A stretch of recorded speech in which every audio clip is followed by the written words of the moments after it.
오늘은 막힌 담을 허물게 하소서라는 제목으로 우리 하나님 말씀 우리 함께 나누겠습니다. 한 신문에서 발표한 조사에 따르면은요, 코로나19 팬데믹 상황이 장기화되면서 지난 7월 이후 우리 국민 10명 가운데 7명이 71.6%가 지금 삶이 불행하다라고 느끼고 있다고 합니다. 그래서 이런 현상을 설명해 주는 새롭게 등장한 단어가 있죠. 이 코로나 블루. 한번 여러분들 다 들어보셨을 것 같은데요. 이 코로나 블루는 이 코로나19가 장기화되면서 사람들이 느끼는 이 우울감, 또 무기력증, 이것을 가리키는 단어인데요. 코로나19가 이제 계속 장기화되면서 사람들이 그동안 누렸던 이 사회적 관계, 이것이 물리적으로 단절이 되면서 그러니까 이로 인해서 이 우울감과 이 스트레스를 느끼는 그 빈도가 증가하게 되었고, 그러니까 이것을 해소하지 못하니까 우리 내면 속에 이러한 이 불순물들이 쌓여감으로 결국에는 이것이 다툼, 분노, 이런 여러 가지 부작용들을 우리 생활 속에서 일으키게 된다라는 거예요. 그래서 실제로 지난해 1분기 범죄율을 보니까요, 작년보다도 범죄율이 5.0%가 증가되었다라고 합니다. 특히 이 가정 안에서의 폭력 그리고 이혼율이 증가되었다고 하는데요. 특별히 이 아내들이요, 이제 어린 자녀들이 이제 어린이집도 못 가고 유치원도 못 가고 초등학교도 못 가고, 그러니까 애들이 항상 집에 있잖아요. 또 거기다가 남편들이 또 이 재택근무를 하게 되니까 애들 뭐 온라인 수업 봐주랴, 그리고 아침, 점심, 저녁 삼시세끼 이거 다 준비하랴, 거기에다 가사노동하랴 하니까, 그러니까 쉽게 말해 이게 폭발 직전이 되는 거죠. 그러다 보니까 별거 아닌데도 이 신경들이 날카로워져 있어가지고, 그래서 부부들이 별거 아닌 일을 싸우게 되고 또 폭력이 나오고 갈등이 나오고, 그래서 이렇게 위기가 생기게 되더라는 거예요. 그래서 그 앞서 조사한 이 신문 조사에 의하면 우리 국민들의 이 69%가 지금, 그러니까 요즘 많은 사람들이 보통 평상시에는 별로 이게 쉽게 넘길 수 있는 일인데도 요즘에는 너무나 날카롭고 이 극단적인 반응을 보이는 것 같다. 69%가 그렇게 느끼고 있다라는 거예요. 그래서 그런지 여러분, 요즘 뭐 우리가 공공장소에서 이 마스크 쓰는 것은 이제 에티켓이잖아요. 그런데 간혹 이렇게 뭐 안 쓰시는 분들이 계시죠. 그래서 그런 분들에게 이제 마스크를 써달라고 또 그렇게 말하는 분들도 참 용감한 분들인 것 같아요. 근데 그렇게 말을 했다고 막 소리를 지르고 자기한테 마스크 쓰라고 했다고, 그리고 막 폭력을 행사하고 분노를 표출하고, 이런 일들이 빈번히 일어나고 있죠. 그래서 이뿐만 아니라 이제 우리 사회에서 막 욱하는 거 있잖아요. 그래서 그냥 막 분해하고, 그래서 전혀 일면 인식도 없는 모르는 사람에게 분노를 표출하는, 그래서 때로는 사망까지 이르게 하는 이런 묻지마 폭행, 이 묻지마 범죄가 점점 증가하고 있는 것이 지금의 현실이라고 합니다. 자, 우리 성도님들은 어떠세요? 여러분들은 좀 요즘 스트레스가 좀 어떻게 좀 많이 해소가 되고 있는지요? 아니면 계속 분노가 막 충만하신지요? 그래서 오늘 좀 이 부분을 좀 같이 조금 나누려고 해요. 근데 오늘 우리가 읽은 본문에서도 이 분노에 대한 게 나와요. 그래서 여러분들 그 오늘 본문 26절을 보면은요, 이렇게 말씀하시죠. 26절, 분을 내어도 죄를 짓지 말며 해가 지도록 분을 품지 말고 라고 말씀을 하세요. 그리고 연이어서 31절에서도 이렇게 말하죠. 너희는 모든 악독, 노함, 분냄, 이 떠드는 것, 이 떠드는 것은 이렇게 큰 소리 치는 거예요. 그리고 이 비방하는 것, 요즘 말로 말하면 욕하는 거 있잖아요. 이런 것들, 이 모든 악의와 함께 이걸 버리고라고 말씀을 하십니다. 자, 근데 여러분, 사도 바울은요, 우리 아까 26절에서요, 이 분노를 자, 뭐 하지 말래요? 뭐 하지 말래요? 품지 말아라. 라고 말을 합니다. 그리고 31절에서는 그런 분노를 지금 뭐 하래요? 버려라. 라고 말을 하고 있죠. 그 이유가 뭘까요? 성경은 그 이유를 이렇게 말씀하세요. 27절을 보세요. 27절을 보니까 뭐라고 말씀하시냐면 마귀에게 자, 뭘 주지 말라? 이 틈을 주지 말라. 즉 다시 말하면 이 분노가 어떤 틈, 기회가 될 수 있단 말이죠. 그러니까 이 말은 분노가 있는 곳에는 반드시 누가 역사한다? 마귀가 반드시 역사하기 쉽다는 거예요. 근데 여기 이 틈이라는 단어는 헬라어로 이게 토포스라는 단어인데 이거는요, 어떤 장소를 말하는 단어예요. 그러니까 공간을 뜻하는 단어인데, 뭐 우리 성경이 잘 번역을 한 것 같아요. 그러니까 마귀에게 틈을 주지 말라. 이 말은 뭐냐면, 그러니까 분노에는 반드시 마귀가 자리 잡고 머무를 수 있다라는 거예요. 그러니까 마귀가 우리 안에서 충만하게 역사할 수 있는 그 공간이 생기는 부분이 어디냐면 그게 어디다? 분노라는 거예요. 분노. 그러므로 우리가 이 분노를 빨리 처리하지 않으면요, 거기 반드시 누가 임해요? 마귀가 임한다는 거예요. 마귀가 자리 잡고 거기서 우리에게 이 죄를 범하게 만드는데, 그러니까 이 죄의 양상으로 나타나는 것들이 누구를 증오하게 되고 적대시하고 폭력을 행사하고 심지어 살인, 전쟁까지 이르게 하는, 그래서 결국에는 공동체로 완전히 파탄나게 만들죠. 부부가 깨어지게 만들죠. 그리고 심지어 국가까지도 파국을 만드는 것이 결국 이 분노라는 거예요. 분노. 그래서 이런 점에서 이 기독교 역사에서요, 이 1500년의 이 기독교 전통에서 내려오는 7가지 대죄가 있어요. 대죄, 그러니까 큰 죄. 그게 뭐냐면 7가지가 뭐냐면 교만, 시기, 분노, 나태, 탐욕, 탐심, 정욕이에요. 이게 교회 전통에서 큰 죄로 여기는 7가지 이게 대죄인데, 자, 이 7가지 대죄 가운데 그러니까 가장 하나님의 사랑에 반하며, 그리고 그 가장 폭력적이며 사단의 화로, 이 불이 타오르는 화로 있잖아요. 이 사단의 화로다라는 별명을 갖고 있는 그 죄가 바로 뭐다? 분노라는 거예요. 분노. 그래서 여러분, 성도는요, 이 분노에 대해서 우리가 잘 대비를 해야 한다는 거예요. 그렇지 않으면 여러분, 우리는요, 우리 마음속에 누구를 모시고 계시죠? 성령님을 모시고 계시잖아요.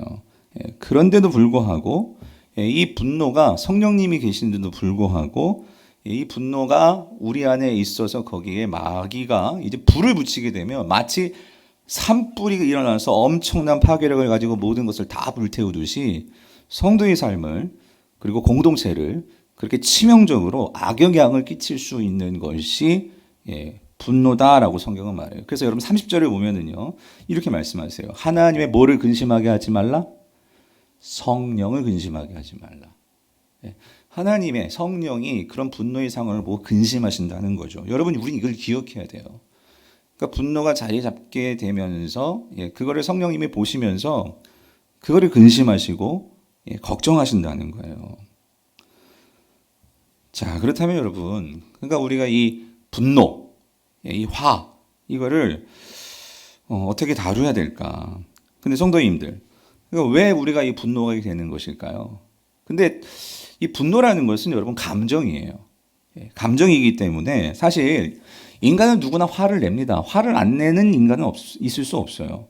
그래서 우리가 어떤 부당한 대우를 받아요. 그리고 어떤 손해를 내가 입었어요. 억울한 일을 당했어요. 그러면 자연스럽게 우리 안에서 나오는 감정이 있는데 그게 뭐예요? 그게 화라는 거예요. 화. 그래서 인간은 이 화라는 감정이 있기 때문에 이것이 순기능도 하는 게 있어요. 뭐냐면 인간에게는 이 분노, 화라는 것이 있기 때문에 사회는 인간들이 모여서 뭐에 대해서 관심을 갖게 되냐면 이 정의요. 정의에 대해서 관심이 생겨나게 된다는 거예요. 그래서 이 화라는 것이 있기 때문에 이걸 잘 다스리기 위해서 사회가 만들어낸 것이 뭐냐면 그게 계약이에요. 계약. 약속이죠. 우리가 이렇게 하자 해서 그걸 지키자는. 그래서 이 계약에서 더 발전된 것이 뭐예요? 법이죠. 법이요. 억울한 일이 없도록 그거를 방지해 주는 것이 이 법이라는 거죠. 그러니까 이 화라는 감정은요, 이거를 잘 다스리면 이게 미덕이 될 수도 있어요. 근데 문제는 뭐냐면 다른 그 어떤 것보다도 우리 의지보다도 이 감정이라는 것. 근데 그 감정 가운데도 이 분노라는 것은요. 우리가 그렇게 잘 쉽게 통제할 수 있는 것이 못 된다는 거예요. 이게 문제라는 거예요. 왜 이 분노라는 것이 인간이 이걸 통제하지 못하는 것일까? 그래서 뭐 심리학자들이나 정신의학자들이 이런 걸 많이 연구하죠. 근데 제가 이번에 설교 준비하면서 정신과 의사들이 왜 유독 한국 사람들이 이렇게 화가 많을까? 여러 가지 이유들이 있는데 그중 한 가지가 뭐였냐면 이 극단적 편가르기였어요. 편을 가르는 거. 그러니까 이 편가르기가 어떻게 되냐면 이런 거예요. 나와 다르면 무조건 너는 나의 적으로 여긴다는 거예요. 적. 그래서 나에게 손해를 입히고 나에게 어떤 해를 가하는 이런 적으로 그렇게 한국 사람들이 모르겠어요. 유독 그렇게 전쟁을 경험하고 피해를 많이 받아서 그런지 모르겠지만 이게 편가르기가 심하다는 거예요. 그래서 이 좌파, 우파, 보수, 진보, 남협, 여협, 뭐 노인 대 젊은이 그리고 기독교인 대 비기독교인 그러면서 이 너무 심하게 편을 가른다는 거죠. 그러다 보니까 편을 가르면 뭐가 생기냐면 그 편들끼리 모이죠. 그러면서 자연스럽게 나오는 것은 상대편을 향한 뭐가 나올까요? 이 공격성이 나온다는 거예요. 공격성. 그래서 이 자신들의 화를 누구에게 투사하냐면 그 적들에게 투사를 한다는 거죠. 그래서 특별히 지금같이 이 코로나 같은 상황은 더 이게 심각할 수 있다는 거예요. 왜? 눌려있는 게 많아. 쌓여있는 스트레스가 많아. 그러니까 이거를 풀어야 되니까 마치 우리가 피구할 때 있잖아요. 상대편에 막 공을 던지면서 너 죽어라 그러면서 그렇게 하듯이 자신의 분노를 상대편에게 던져버리는 거죠. 폭력으로, 언어로, 심리적으로 여러 가지 방법으로 그렇게 투사를 한다는 거예요. 근데 여러분 이게요. 바깥으로 나가면은 그런 분노, 어떤 그런 폭력 이렇게 나갈 수 있는데 이것이 나 자신에게도 폭력으로 올 수 있어요. 그게 뭔지 아세요? 그게 우울이에요. 우울. 한없이 우울해지고 한없이 무기력해지고 하는 것은 그 폭력을 누구에게 행사하는 거예요? 나에게 행사하는 거예요. 자, 그렇다면 우리가 이런 화가 이렇게 일어날 때 우리 안에서 이걸 어떻게 해야 될까요? 화를 내야 될까요? 말아야 될까요? 그래서 이 점에 대해서 이 정신과 의사이신 이 김혜남 씨가 쓴 이 당신과 나 사이라는 책에서 이분이 이렇게 설명을 합니다. 이건 제가 적어왔는데 한번 들어보세요. 현대 사회에서 심리학이 대중화되고 확산하면서 자칫 오해를 불러일으킬 만한 이야기들도 같이 떠돌고 있다. 대표적인 것이 감정 표현에 대한 잘못된 생각이다. 화를 참으면 병이 된다. 화가 나면 화를 내라. 어떻게든 감정을 표현하라. 라는 말이 바로 그것이다. 잘못된 거라는 거죠. 왜곡된 심리학 지식을 받아들인 사람들은 화나게 만드는 이에게 화를 내는 것이야말로 자신의 권리를 되찾는 것인 양 떠들어댄다. 그러나 화가 난다고 해서 있는 그대로 그 감정을 폭발시키는 것은 매우 위험한 일이다. 화는 눈앞에 보이는 모든 것을 순식간에 태워버릴 정도로 가공할 만한 힘을 가지고 있다. 분노 조절 장애를 겪고 있던 한 환자는 너무 화가 난 나머지 고속도로에서 달리고 있는 자동차 문을 열고 그냥 뛰어내리기도 했다. 운전하는 아버지와 싸우다가 끓어오르는 화를 주체하지 못해 충동적으로 그런 일을 저지른 것이다. 누구나 화가 날 수는 있다. 화는 기쁨이나 슬픔처럼 지극히 자연스러운 감정이다. 모든 감정은 내 마음에 나에게 보내는 신호다. 여러분 이거 잘 기억하셨으면 좋겠어요. 그러니까 화는 이게 어떤 투사, 이거라 나 자신에게 어떤 내 몸이 신호를 보낸다는 거예요. 그러므로 화가 나면 왜 이렇게 화가 나는 거지? 라며 내 마음을 들여다볼 수 있어야 한다. 전 이게 아주 중요하다고 생각이 들어요. 화가 날 때 그걸 무조건 표출해서는 안 되고요. 먼저 한 단계가 있어요. 그게 뭐냐면 내가 왜 이 화가 나고 있지를 한번 생각해 봐야 한다는 거예요. 이건 지금 이 정신의학자, 정신과 의사가 말하는 거예요.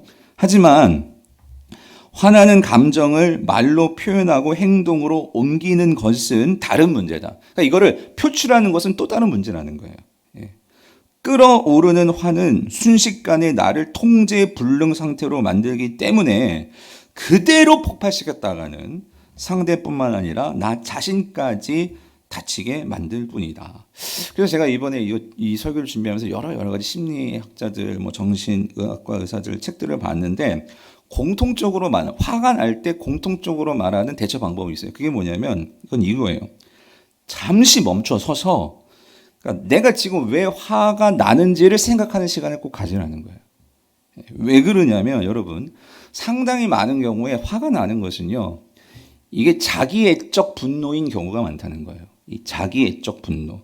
이게 무슨 말이냐면 결국은 화를 내게 되는 것은 결국 모든 상황을 그러니까 나 중심적으로 해석을 했기 때문일 수 있다라는 거예요. 그러니까 이런 거예요. 화가 왜냐면 네가 난데 나를 왜 무시해 이거라는 거죠. 나를 왜 무시해 이렇게 이제 해석을 하는 거죠. 그랬을 때 이제 막 그냥 행동이 막 나오는 거예요. 그냥 이런 거예요. 어떤 사람이 눈이 나빠서 눈이 나빠가지고 미처 못 보고 지나갔을 뿐인데 일부러 피한다고 화를 내고요. 상대방이 그러니까 지금 회의 중이라서 전화를 못 받은 거예요. 그런데 나를 무시했다고 생각하고요. 그러니까 상대방이 고의로 그런 게 아닌데도 그러니까 나는 막 열등감에 휩싸여 있으니까 그러니까 이 모든 상황에 대해서 다 나를 무시하는 것처럼 이렇게 여기니까 막 분노가 일어나는 거죠. 그래서 이런 경우에는 특별히 자존감이 낮으신 분들이 있잖아요. 그런 분들이 이렇게 분노가 더 충만해지고 그런 감정에 휩쓸리게 된다는 거예요. 또 한 가지 이 자기애적 분노 말고 또 한 가지 우리가 화를 내는 경우는 뭐냐면 그러니까 모든 상황이 그러니까 내가 기대한 대로 돼야 된다라고 생각하는 거죠. 그러니까 이런 것은 조금 이제 뭐 좀 위치가 높으신 분들이 더 그럴 수가 있는데 그러니까 이런 거예요. 그러니까 내가 원하는 대로 돼야 되는 거죠. 근데 여러분 우리가 아는 것은 세상은요. 여러분 어때요? 내가 원하는 대로 돌아가나요? 절대 그렇지 않다는 거죠. 그런데도 그러니까 내가 화를 내는 것은 그러니까 상대방이 뭔가를 기대한 거예요. 기대했는데 그게 안 되는 거죠. 그러나 여러분 사람들은요. 아무리 말을 해도 사람들은 그런 것 같아요. 자기 익숙한 대로 행동하게 돼요. 그러니까 나하고 다르게 살아간다는 거죠. 그런데도 단지 내 마음에 안 든다고 그게 거슬린다는 이유로 벌컥 화를 내면 상대방이 바꿀까요? 안 바꾼다는 거예요. 안 바뀐다는 거예요.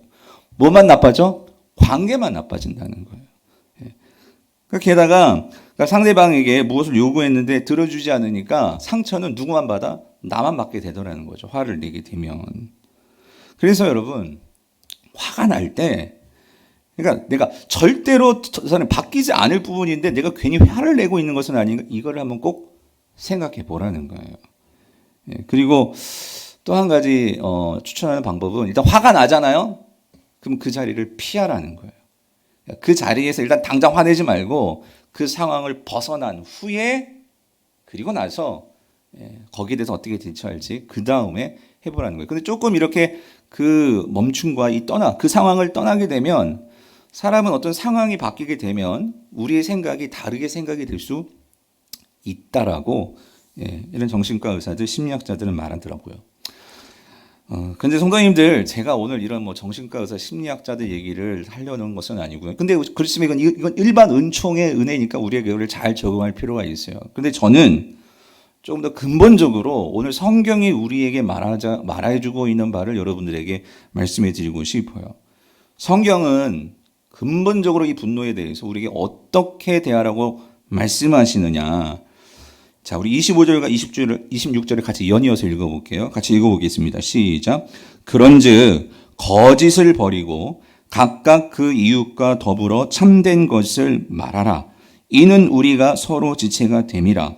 분을 내어도 죄를 짓지 말며 해가 지도록 분을 품지 말고라고 말씀하고 있어요. 성경은 보다 근본적으로 우리가 분노하게 되는 그 이유에 대해서 말씀해 주십니다. 그리고 그것을 차단하라고 말해요. 그게 뭐냐면 분노의 문제와 관련된 가장 중요한 우리를 분노하게 하는 데에는 이게 문제가 된다는 거예요. 그게 뭐냐면 뭘까요?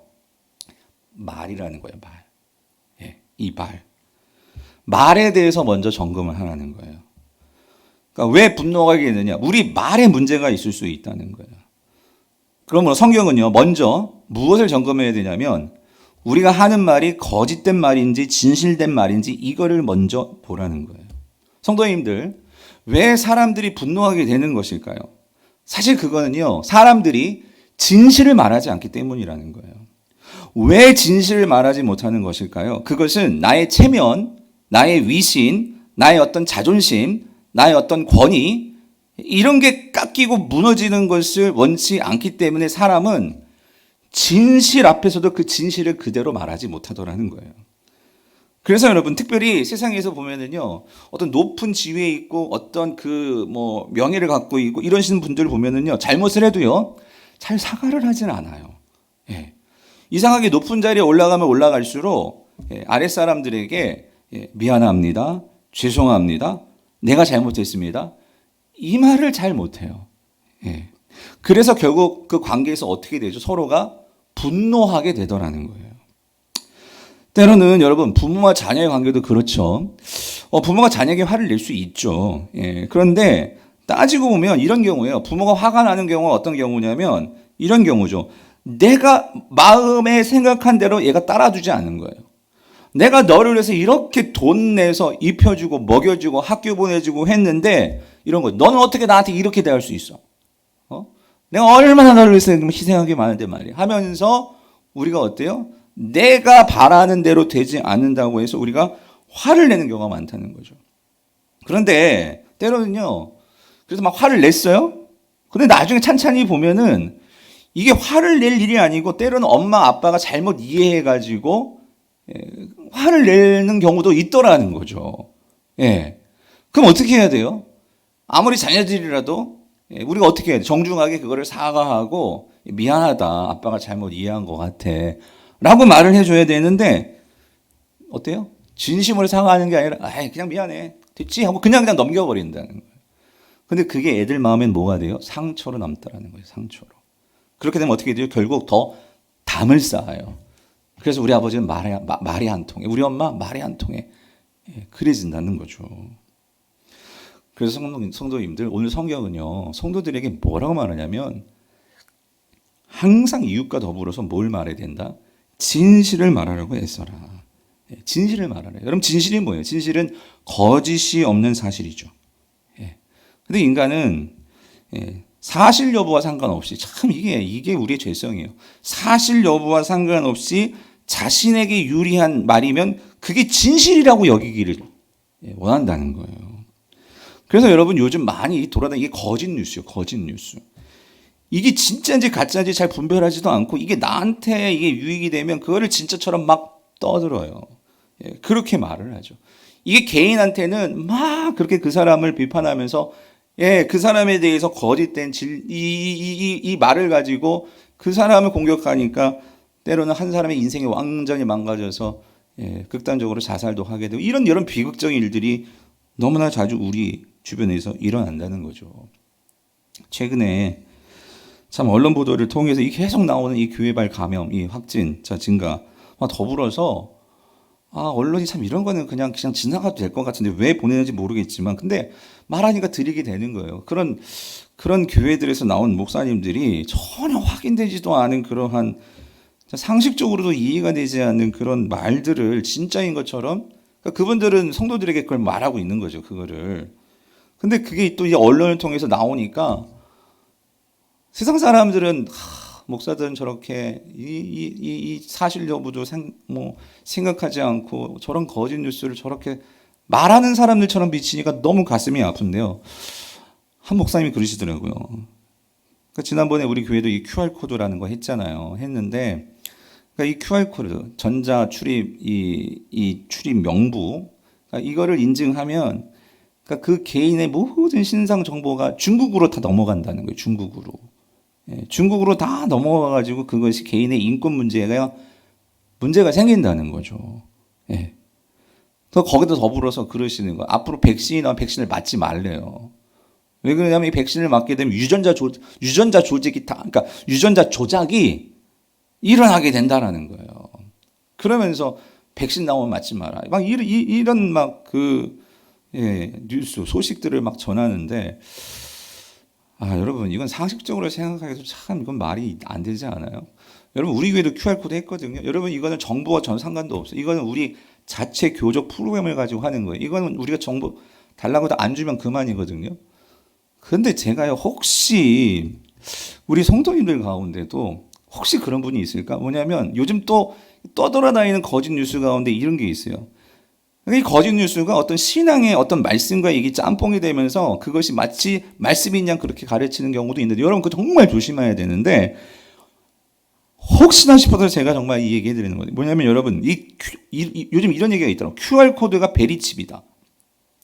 여러분 이 베리칩을 또 설교하려면 정말 시간이 많이 걸리는데요. 좀 오늘 다 생략하고 이게 뭐냐면 여러분 그 요한계시록에 보면 이 666 이 짐승의 표시라는 게 있잖아요. 예, 13장에 나오잖아요. 근데 한때 이 666이 뭐 베리칩이다. 그래요. 여러분 이 표현 나오니 베리칩은 뭐냐면 그러니까 작은 칩 속에 칩이라기보다 저런 우리 생체 속에 집어넣어서 우리의 건강 상태, 정보, 개인정보 뭐 이런 것들이 다 담길 수 있는 그런 거예요. 근데 이거를 받으면 이게 짐승의 표기 때문에 결국 구원받지 못하고 결국 하나님께 반하게 되는 그런 일처럼 말해서 성도는 이거 받으면 안 돼.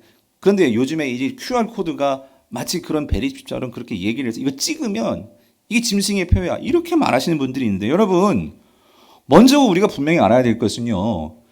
진실이 뭐냐면 여러분 요한계시록에 나오는 이 짐승의 표 666은요. 이거의 핵심은 뭐냐면은요. 그 표 자체라기보다도 이거는 뭐가 핵심이냐면 이걸 받고 그 문제가 아니라 이건 우상숭배의 문제라는 거예요. 우상숭배. 더 정확히 말씀드리면 그러니까 그 요한계시록을 읽는 독자들에게 있어서 이 짐승의 표라고 할 때 이 표라는 뭘 의미하는 거냐면요. 로마 황제에 대해서 우상 숭배하는 것을 이 666이라는 숫자로 표시한 거예요. 표시하는 거. 그러니까 정말 중요한 것은 이 베리칩을 받고 안 받고 받으면 구원 못 받고 안 받으면 구원 받고 그런 문제가 아니라 더 근본적으로 우리 삶에서 이 우상 숭배의 문제에 있어서 그것이 우리 신앙의 가장 결정적인 것은 성경은 그거를 말하고 있는데 사람들은 그 본질, 진실에 관심을 갖기보다는 이런 어떤 형식을 가지고 그것을 가지고 마치 우리의 구원이 달린 것처럼 그렇게 말을 하니까 성도들은 이거 QR코드 찍어야 돼 말아야 돼 이러면서 오히려 찍는 성도들에 대해서는 당신은 구원받지 못할 사람들이라고 말하고 그거를 분리시키고 분열시키고 이러고 있다는 거죠. 사랑하는 성도님들 너무나 많은 거짓된 뉴스들이 우리 주변에 지금 너무나 많아요. 또 설사 사실을 말한다고 해도 여러분 잘 기억하세요. 만약에 그 사실을 가지고 서로를 대적하게 만들고 분열시키고 서로 분노하게 만든다면 여러분 그것은 결국 하나님이 기뻐하시는 일이 아닙니다. 왠 줄 아세요? 예수님은 우리에게 그렇게 말씀하지 않으셨거든요. 예수님은 우리에게 어떤 선을 딱 긋고 대립하고 분열하고 그런 삶을 우리에게 보여주시지 않았어요. 예수님은 분명 하나님 나라의 새로운 정치를 말씀하셨어요. 하지만 그분은 이 세상 나라의 정치에 뛰어들지는 않으셨어요. 사람을 선동하고 로마 정권을 무너뜨리기 위해서 정치 행위를 하지 않으셨어요. 오히려 예수님은 당시 유대 정치 지도자들과 그리고 종교 지도자들이 선을 긋고 포용하지 못하는 적대시하는 그 당시에 천대시했던 이런 사람들, 병자들, 세리들, 창녀들, 죄인들 그들을 더 포용하셔가지고 그들의 친구가 되어주셨고 그들과 함께 하셨다라는 거예요. 그리고 그들에게 하나님 나라의 복음을 전해주셨고 하나님 나라는 정치투쟁이 아니에요. 하나님 나라는 오직 의와 평강과 기쁨으로 이루어지는 사랑의 나라야. 이거를 말씀하신 분이 우리 예수님이라는 거예요. 그런데 여러분 오늘날 교회 모습은 어때요? 교회가 추구하고 교회의 성도들이 지금 하고 있는 모습도 여러분 어떠신 것 같아요? 지난주 정말 너무 마음이 아팠어요. 그러니까 얼마 전에 이 코로나 치료를 받고 퇴원하신 그분이 기자회견을 했어요. 자칭 목사라고 하시는 분이 대국민들 앞에서 기자들 앞에서 인터뷰 하셨잖아요. 근데 그 하는 말이 정말 너무 가슴이 아팠어요. 여러분 다 들어보셨겠지만 제가 적어왔어요. 이렇게 말하더라고요. 우한 바이러스를 우리 교회에 뒤집어 씌워서 사기극을 펼치려 했으나 국민의 현명한 판단 덕분에 실패한 것입니다.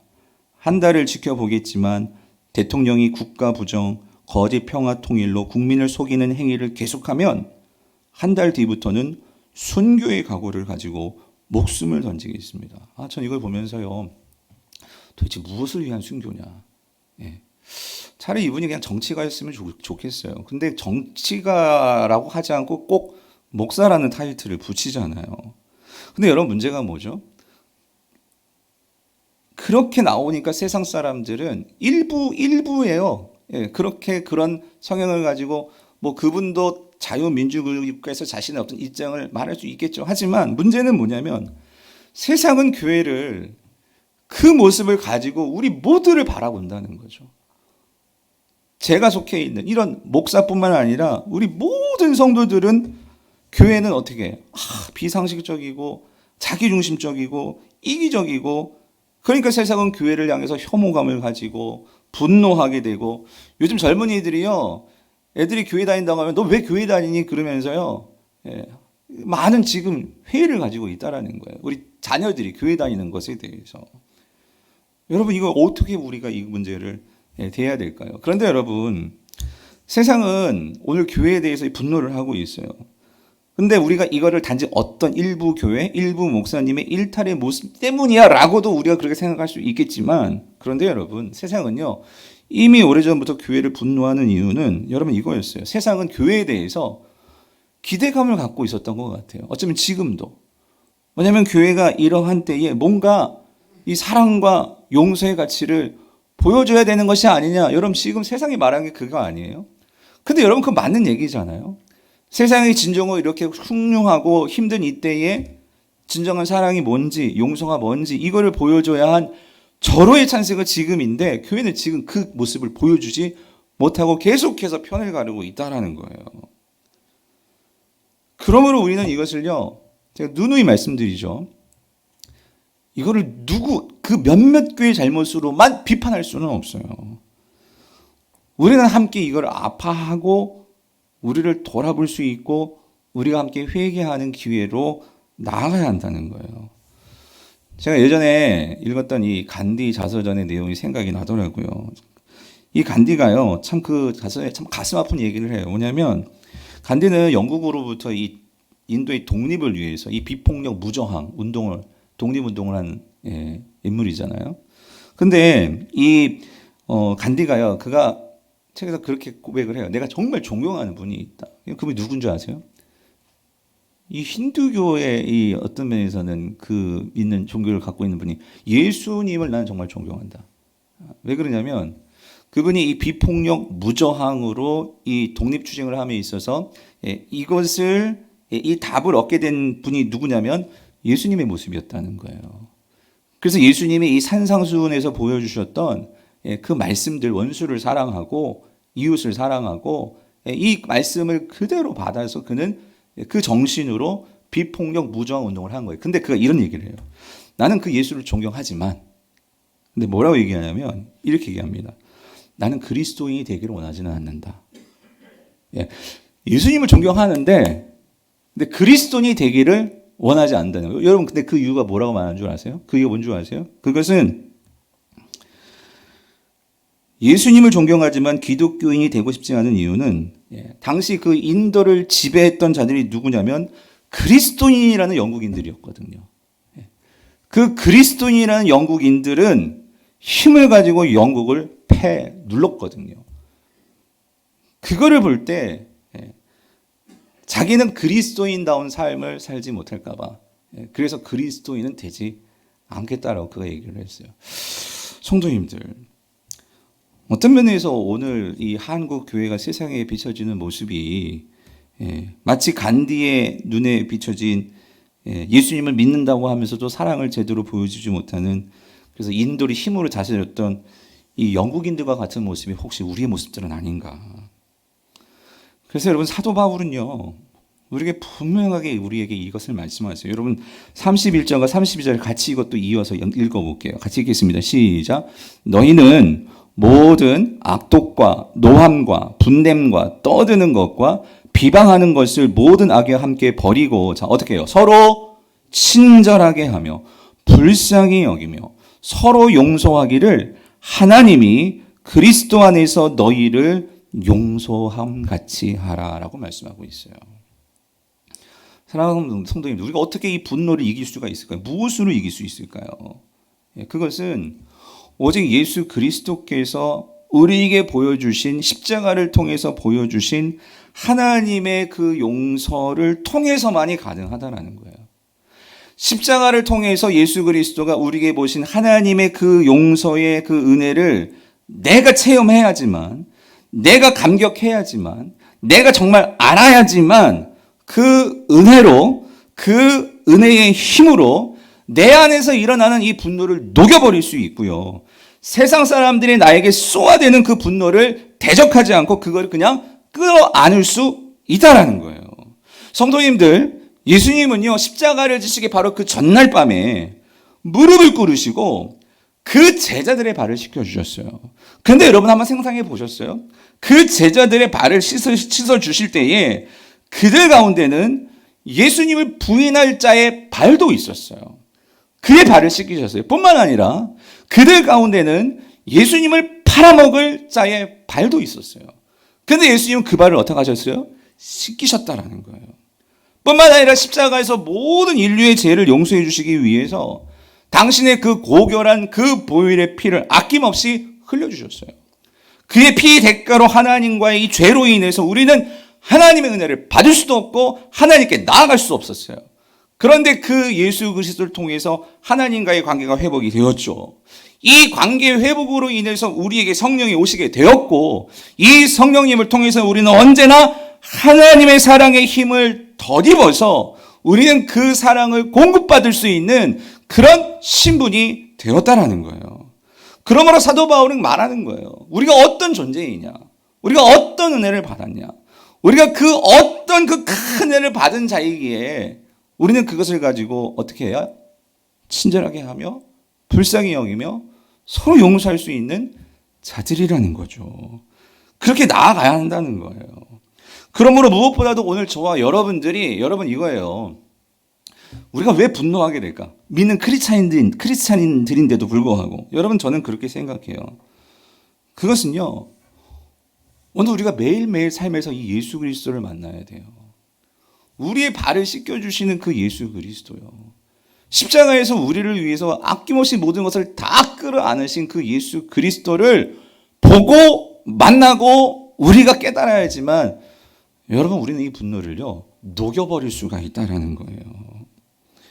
사실 여러분 오늘 이 에베소서를 적고 있는 이 바울이요. 여러분 바울이 어떤 사람이었습니까? 이 바울은요 진짜 다혈질 분노가 가득했던 사람이었어요. 그래서 이 바울이 예수님 만나기 이전에요. 사도행전 26장 11절을 보면요. 사도 바울이 자기 자신을 이렇게 소개를 해요. 자, 세 번역으로 읽어볼게요. 그리고 회당마다 찾아가서 여러 번 그들을 형벌하면서 강제로 신앙을 부인하게 하려고 하였습니다. 나는 그들에 대한 분노가 극도에 다다랐으므로 심지어 외국의 여러 도시에까지 박해의 손을 뻗쳤습니다. 그러니까 뭐냐면 나와 다른 신앙을 갖고 있는, 그러니까 나와 다른 생각을 갖고 있는 사람들에서 아까도 말씀드린 참지를 못해.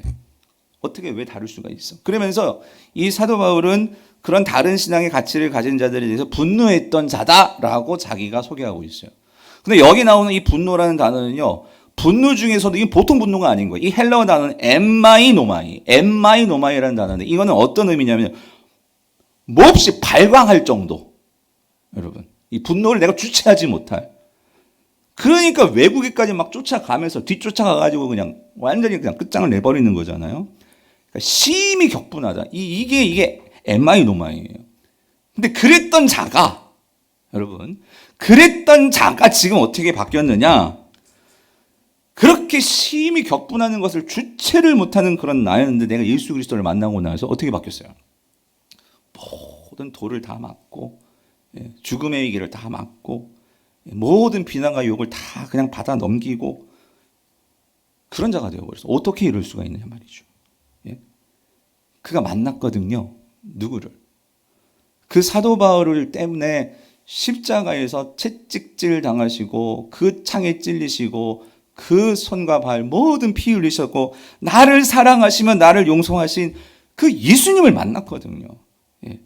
그 예수님을 만나면서 그는 모든 게 다 깨어져 버렸어요. 분노가 다 녹아버렸어요. 예수님을 위해서라면 자신을 쳐서 분노를 죽이고 예수 그리스도를 본받아 사람들에게 사랑의 본이 되겠노라. 이러한 사람으로 바뀌었어요. 여러분 디모데전서 1장 13절 16절에서 바울은 이렇게 자기를 간증합니다. 뭐라고요? 내가 전에는 비방자요 박해자요 폭행자였으나 도리어 긍휼을 입은 것은 내가 믿지 아니할 때에 알지 못하였고 행하였습니다. 우리 주의 은혜가 그리스도 예수 안에 있는 믿음과 사랑과 함께 넘치도록 풍성하였도다. 이거를 경험한 거예요, 사도 바울이. 그러니까 15절, mit보다 모든 사람이 받을 만한 이 말이요. 그리스도 예수께서 죄인을 구원하시려고 세상에 임하셨도다 하였도다. 나는 있잖아, 죄인 중에 내가 뭐래요? 괴수야. 괴수라고. 그러나 내가 긍휼을 입은 까닭은 예수 그리스도께서 내게 먼저 일체 오래 참으심을 보이사 후에 주를 믿어 영생 얻는 자들에게 본이 되게 하려 하심이라.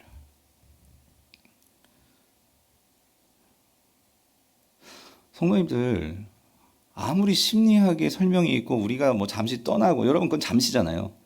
우리가 근본적으로 어떻게 사람이 바뀔 수가 있겠냐고요. 무엇으로 바뀔 수가 있겠냐고요. 정신병원 가가지고 약 먹는다고 그것이 완전히 증상을 완화시킬 수 있어요. 필요하시면 가셔야 돼요, 여러분. 예, 정신과 의사 만나셔야 돼요. 그런데 뭐가 이렇게 완전히 분노로 충만했던 사람을, 괴수였던 사람을 무엇이 이렇게 바꿀 수가 있냐고요. 그건 사랑이에요, 사랑. 예수 그리스도께서 보여주신 무한한 용서의 사랑. 예. 그것을 깨달을 때, 그것을 맛보았을 때 바울은 바뀌더라는 거예요. 그래서 여러분 오늘 본문 5장 1절 2절에서 바울이 이렇게 얘기하죠. 결론을 뭐라고 얘기해요? 그러므로 사랑을 받는 자녀같이 너희는 하나님을 본받는 자가 되고 그리스도께서 너희를 사랑하신 것 같이 너희도 사랑 가운데서 행하라. 그는 우리를 위하여 자신을 버리사 향기로운 제물과 희생 제물로 하나님께 드리셨느니라.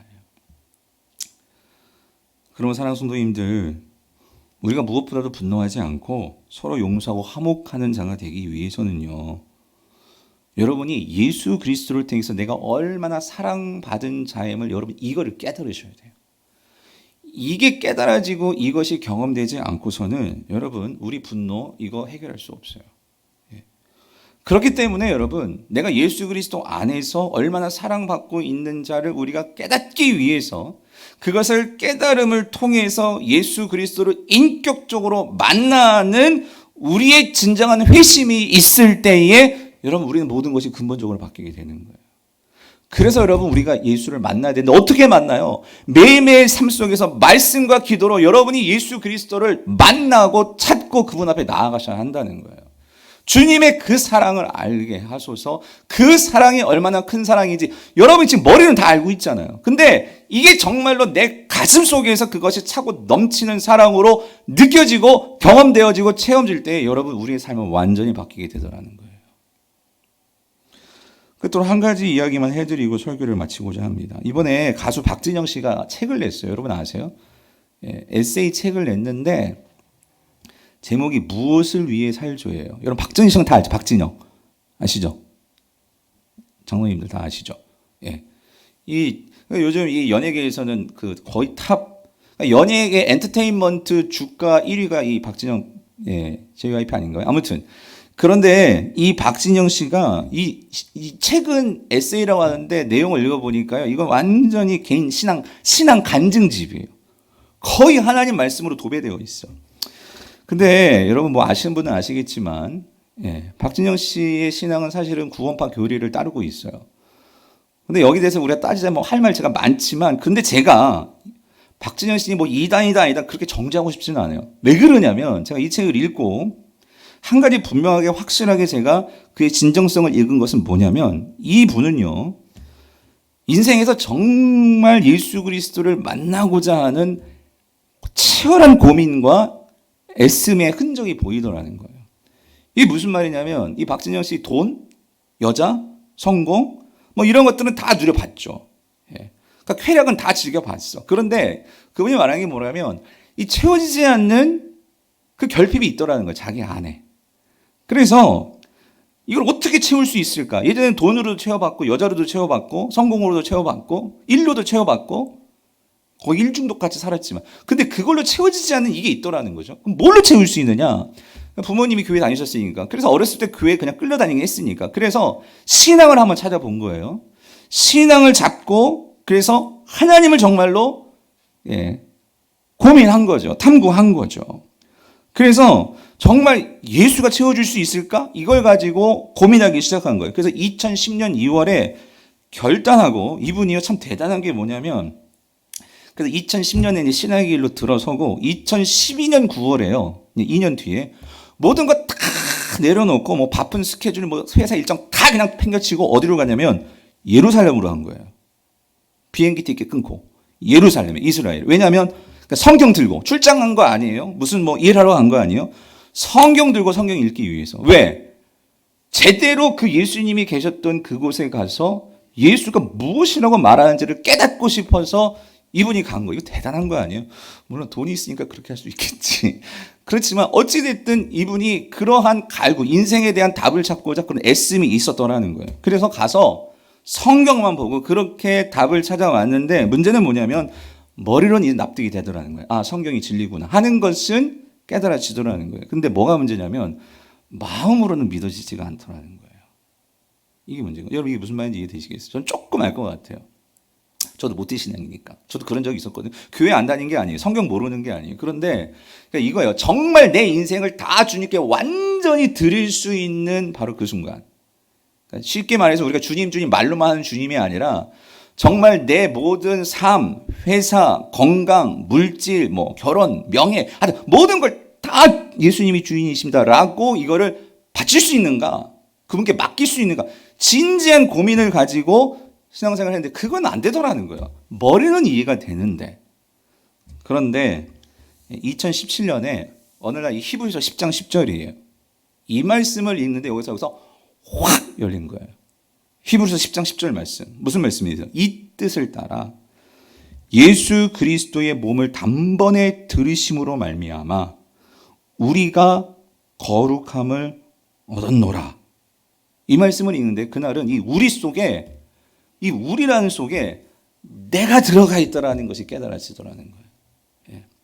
예수 그리스도께서 나를 위해서 주님은 단번에 그 모든 것을 다 들이셨대요. 아낌없이 남겨놓는 거 없이 모든 것을 단번에 다 내어주셨는데 나는 항상 뭐 이렇게 조금씩 계산하면서 그러면서 주님을 따른다고 하고 그러니까 믿어지지 않는다고 그분을 따르지 못하고 그런 모습들이 보이면서 거기서 이 주님이 나를 얼마나 사랑하시는지 나에게 얼마나 그런 용서로 나에게 다가오셨는지가 깨달아지니까 그때부터 그 예수님의 사랑이 깨달아지면서 인생이 완전히 바뀌어버린 거예요.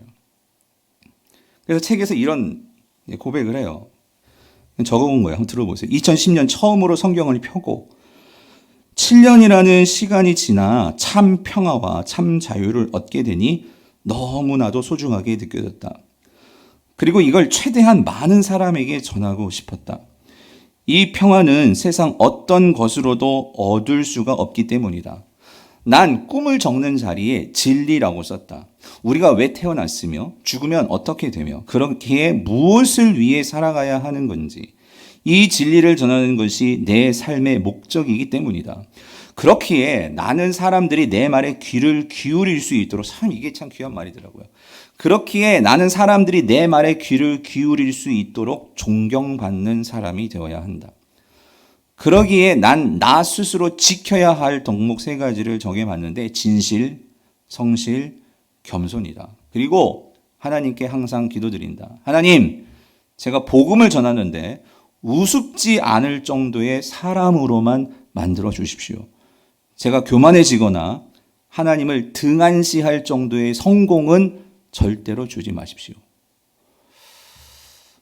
저는 정말 좀 딴따라 갖고 좀 이렇게 정말 애들 날라리 갖고 그런 사람인 줄 알았는데 참 신중하더라고요. 얼마 전에 라디오스타에 나왔어요. 공중파. 그런데 그런 공중파에 나와서도 자신의 이 성경, 자신의 신앙 이거를 자신 있게 말하는 사람이 박진영이더라고요. 여러분, 세상은 교회에 대해서 막 비난을 하는데 이 사람은 나와서 자신이 깨달은 이 진리에 대한 감격을 가지고 당신들의 그 허무 속에 정말로 그 채워짐을 주고 싶다. 그래서 그 사람들에게 자신 있게 자신의 신앙을 얘기하고 예수 그리스도를 말하고 내가 적은 이 책을 읽어봐라. 자신 있게 말하는 이 사람, 구원받은지 뭐든지 그것보다도 정말 진실되게 자신이 믿은 진리를, 찾은 진리를 전하고 내가 하는 모든 일들은 결국 그것에 대한 사람들에게 인정을 받기 위해서, 내가 인정받는 게 아니라 그 진리가 참 진리구나, 이거를 인정받기 위해서 내 일도 잘 돼야 되고 내 몸도 잘 돼야 되고. 성도님들, 이렇게 될 때 우리가 정말 우리 각자 삶 속에서 목사님 그 사람 돈도 많고 잘 나가니까, 아니 여러분, 그게 아니고요. 우리가 각자 어떤 일을 하든지 나의 삶에서 이 사람은 연예인이니까 연예계에서 그렇게 하는 것이고, 저는 목회하는 목사니까 정말 목사다운 목사의 모습을 보이고, 우리 장로님들은 기업을 하시면 기업하는 정말 그 기업인으로서의 참된 모습, 장사하시면 정말 내가 정말 세상에서 장사하는 정말 장사의 참된 모습, 학생이에요, 정말 공부하는 그런 참된 모습, 우리가 각자의 자리에서 보인다면, 그러면서 조금씩 우리 안에 이 막혀있는 세상이 우리를 향해서 분노하는 그 분노의 담들이 조금씩 허물어지지 않을까요? 그래서 성도님들, 지금 교회는요, 각을 세워야 할 때는 아닌 것 같아요. 그래서 세상에 뭐라고 말할 때 우리가 지금은요, 오늘 이 에베소서 4장 우리 32절이 말했던 것처럼 친절하게, 그리고 그를 끌어안고 미안합니다. 우리가 잘못한 것 같아요. 교회가 잘못한 것 같아요. 그래서 교회가 진심으로 미안합니다 라고 말할 수 있다면, 지금 당장은 아니더라도 조금씩 우리가 사랑하는 예수 그리스도, 우리가 사랑하는 이 교회가 세상에서 하나님의 사랑으로 인정받는 때가 오늘 오지 않을까 확신합니다. 바라기는 이 일에 우리 모두가 쓰임받고 모두를 화해의 길로 만들어 나아가는 오늘 저와 우리 성도님 될 수 있기를 주님의 이름으로 간절히 축원드립니다.